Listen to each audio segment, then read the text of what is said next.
మాట పలుకు తెలియనిది మాటున ఉండే మూగమది కమ్మని తలపుల కావ్యమయే కవితలు రాసే మౌనమది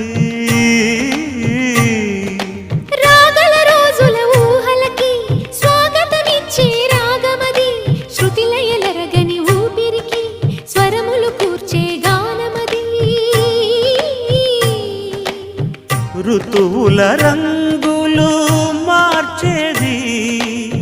కల్పన కలిగిన మది భావం బ్రతుకును పాటగా మలిచేది